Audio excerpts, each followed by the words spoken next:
Hello student, topic number 3, journal, lecture number 6, cash voucher.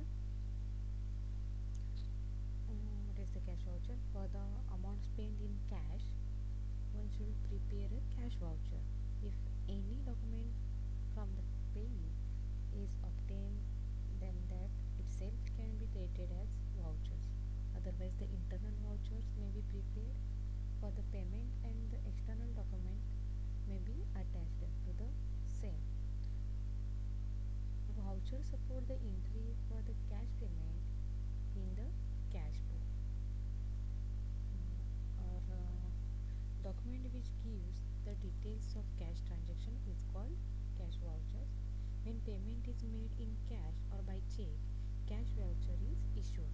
It is an important document on the basis of which entries are made in the cash book, cash memo, counter folio of pin slip and check, etc.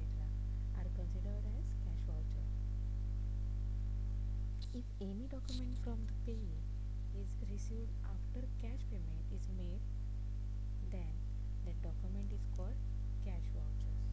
Cash vouchers म्हणजेच असा vouchers ज्या वेळेला आपण transaction करतो किंवा payment करतो त्यावेळेला ते जे पेमेंट आहे हे कॅश और बाय चेक आपण करू शकतो आणि त्यावेळेला जे व्हाउचर्स इश्यू केलं जातं त्याला कॅश व्हाउचर्स असं म्हटलं जातं आहे.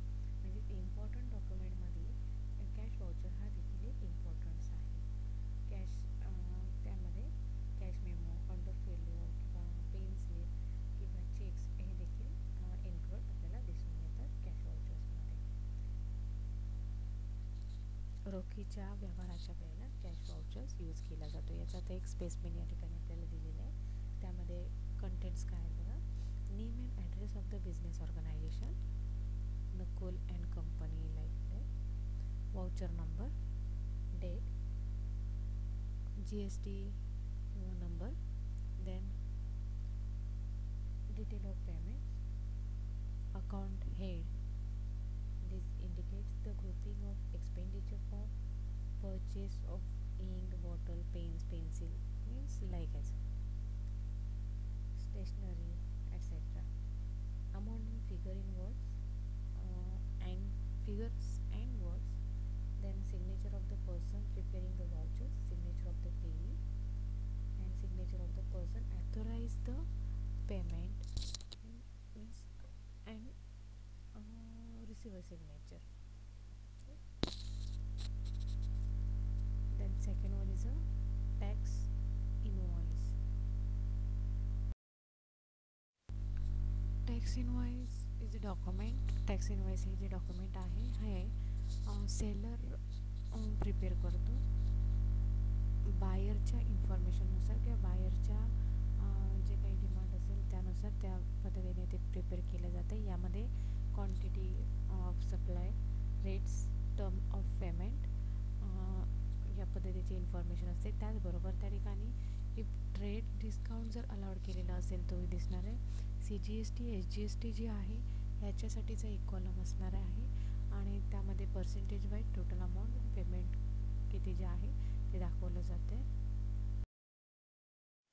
म्हणजे एकंदरीत आपण काय म्हणू, जेव्हा सेलर जो आहे पर्चेसरला किंवा बायरला गुड्सचा सप्लाय करतो त्यासंबंधीची माहिती किंवा इन्फॉर्मेशन ही या टॅक्स इनवॉइसमध्ये दिली जाते. यामध्ये गुड्सचं पूर्णपणे नेचर म्हणजेच त्याचं वर्णन केलं जातं आहे, ज्यामध्ये काय आहे, कोणत्या अटी शर्ती आहेत किंवा कशा पद्धतीने इन्कम टॅक्स त्याला लागू होऊ शकतो, म्हणजेच ही सगळी इन्फॉर्मेशन त्यामध्ये दिली जाते. आणि हे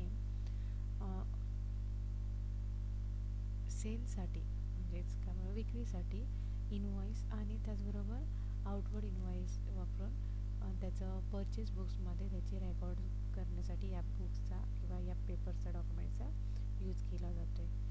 त्यामध्ये सेल बुकमध्ये ज्यावेळेला आपण रेकॉर्ड करतो आहे त्यावेळेला आउटवर्ड इनवॉइसचा आधार घेतला जातो आहे आणि जेव्हा सेलरकडून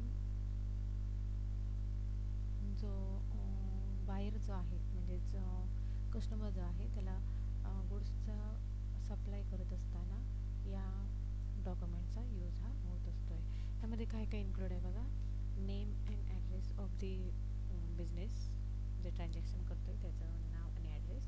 then cash bill number, GST number, name of means customer name, date, address, then serial, particulars, जे काही ट्रान्झॅक्शन्स आपण त्या ठिकाणी करणार आहोत किंवा ज्या गुड्स आपण रिसीव करणार आहोत त्याचं. त्यानंतर same quantity, tax payable, HNS नंबर, GST, SGST, total amount and all. Then rupees in words, फिगर्समध्ये वरती आपल्याला दिसतात, तर इन वर्ड्समध्ये इथे दिसणार आहे. बँक